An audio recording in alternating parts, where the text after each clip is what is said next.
Welcome to our Guru series. As all of you know, we are celebrating 50 years of our department, and Punya organized this workshop or this webinar. She's making everyone enter the Google Meet. We're still not very pro at these, electronic things. So I had to take over this role of introducing Dr. Chaudhary, and it's sometimes tough to introduce people because you don't know whose feathers you are ruffling. But with Dr. Chaudhary, I have faith because for the part that I have known her, one quality that really is very special about her is generosity. Generosity to her friends, to students, generosity with her work, with her thoughts, with her books, with her writing. And as I was thinking today, I was thinking that I push my students all the time to read. I feel that I read every day about my subject. But Dr. Chaudhary is very special. She writes. And she writes, and she writes every day. And I don't know when we will all achieve that. And I hope we become something like her and we learn something from her. She's chosen a very, very interesting and topical thing to talk about today. So without much ado, I request now Dr. Chaudhary, please, to start. Okay. Thank you so much, Shraddha. I just want to take 1 second to test my presentation. I'm just going to put it on now. Will you please let me know if it's visible?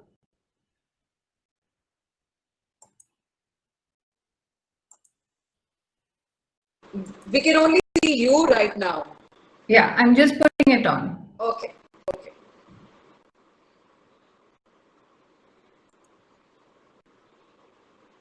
So with Dr. Chaudhary, the rain has also come. It's like buy one, get one free.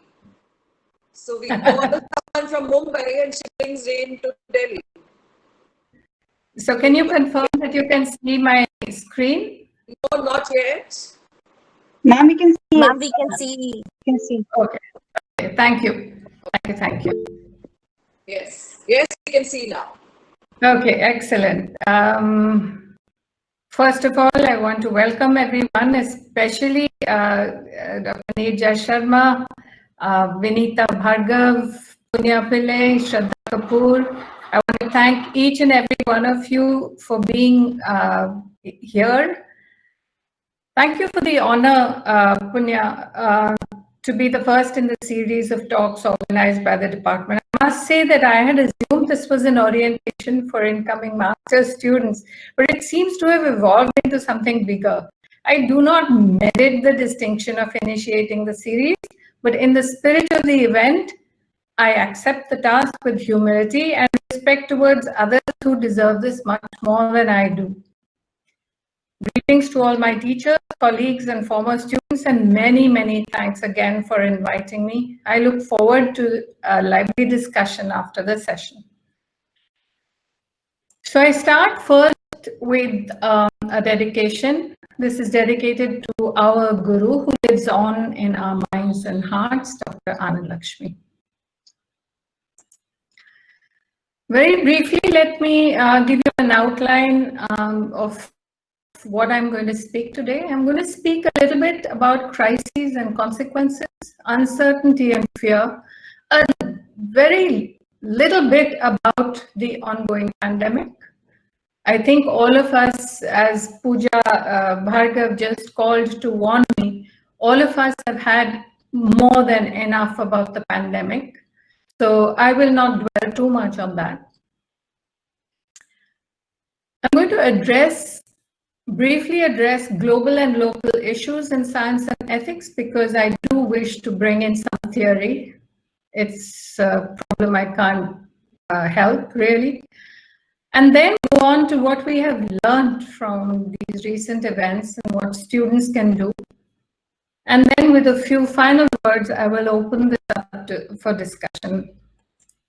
Let me start by saying, in a recent study about social crises, We all know that there is an escalation of fear and anxiety. There is an exposure of gaps and fractures and the fragility in social organization. For example, the disinvestment that we have done in healthcare globally, ignoring invisible people, invisible I here use in quotes. In our interpersonal conduct, looking down on others as inferior, dirty. In personal mentality, handling of anxiety, fear, maintaining vitality and resilience. Crises also offer an opportunity for course correction. This pause has shown us how nature can heal itself. So we need a realignment of personal social relationships. What is uncertainty? Uncertainty is actually a characteristic of developmental and cultural phenomena. And here I will bring in a little bit of theory. One thing that characterizes all development in developmental psychology is that you can only understand what happens after it's over. You cannot understand it beforehand. You can try very hard to work towards it. If you look at people who make movies, you will never know really what works. You can only take a guess, or you don't know in an election how a party is going to perform. Thus, temporality or irreversible time is a key notion that we need to understand that characterizes development and culture. Why are we afraid? Actually, if we considered the risks that we face every day, we would be paralyzed. We wouldn't be able to go outside our house. It's like the question that faced Yudhishthira. What is the greatest wonder of all? And the answer to that being that every day people die, and yet we act as if we are going to live forever. As a species, we have the capacity to imagine. So we deny our mortality and we act as if we are going to be immortal. Again, if you look at R.D. Lange's work, the references are at the end of the presentation, and I will leave a copy with Shraddha and Punya for your reference. But there is this, what happens is that when there is a situation like this, that temporary insanity of feeling always safe is lost, and we become afraid. So there is panic. People in power play with fear and uncertainty. For I don't think everyone really cares about you and I. They care about self-promotion, sale, control. The precarious bubble of imagined safety is thus broken. It's fueled by news and views and personal insecurity. Media, cinema also manipulate the sense of security. Look at the number of murder movies we have. Look at the number of stories we have. They dramatically overemphasize the risk that there is to our lives, precisely because they want to sell their products.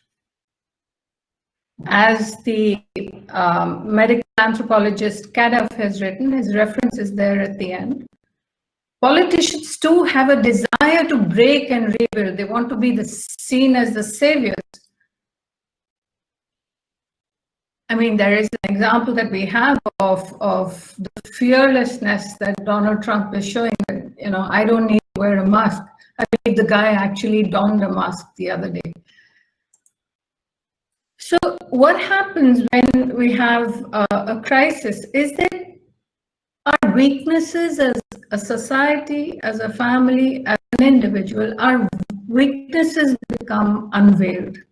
Sometimes our strengths go unnoticed. And I want to kind of focus a little bit on our strengths when I address issues of how we can, what we can do. And I'm going to address this primarily to young people today and not to fuddy-duddies and oldies like us. So there was this panic, there was fear, there was a casual labor situation, there was online teaching, which didn't even consider the fact that a majority of children didn't have access to devices. I mean, can you imagine doing a math lesson on a little phone with a poor screen and an even poorer connection? Similarly, work from home did not consider the impact on the lives of employed women who had now additional responsibilities to take care of the home. What about lockdown and stay-home orders that worked everywhere else in the world? How can you lock down and stay home in Dharavi, which is a mere 5 kilometers from where I live? There is little domestic space. There is little place for storing, not comically storing toilet paper, but for storing essential goods. How would you manage such a situation? Casual labor in different parts. I don't want to call them migrant labor, although that has become a popular expression because all of us are migrants. I'm looking forward to the end of my vanvas as a migrant in Bombay, and as I plan to return to Delhi later this year. But the labor was told to stay where they are, and they would be taken care of. We didn't think of them like we thought about our own children who we wanted back with us for safety. I'm going to sort of talk a little bit about the global and local. When we look at science, we always think that science is something that has been given to us by our textbooks, by the world. We look at local information as if it's culture, but we fail to recognize that there is a global culture that we need to address and a local science that we need to be aware of and we need to learn from. So in this engagement between local and global science and culture, the solutions that apply in other places don't always apply for us. And we have to be cognizant of the fact that local solutions can in fact be very valuable in situations like this. Science is a set of facts. Not really. It is more a methodology. If you can't question it, it isn't science. Mathematical models have overtaken our lives. Everyone seems to be have become epidemiologists in the recent times. Predictions based on best fit and regression models for, particularly for doctoral students, this would be meaningful. They're all estimates, and the assumptions that these lines of best fit are based on are not made transparent. I mean, look at the work in medicine. If you look at Siddharth Mukherjee's writings in recent times, he talks about the importance of seeing how the disease passes within an individual. So let us not just look at the science of large numbers, the science of individuals, or what we call idiographic studies, as important as the nomothetic. Of course, we need to be wary of single solutions for complex problems. We have recently heard that Oxford has come up with a vaccine, but we need to make sure that it is not just pharma companies that are being promoted here. And the real savior is our immunity, and we need to work on that. Social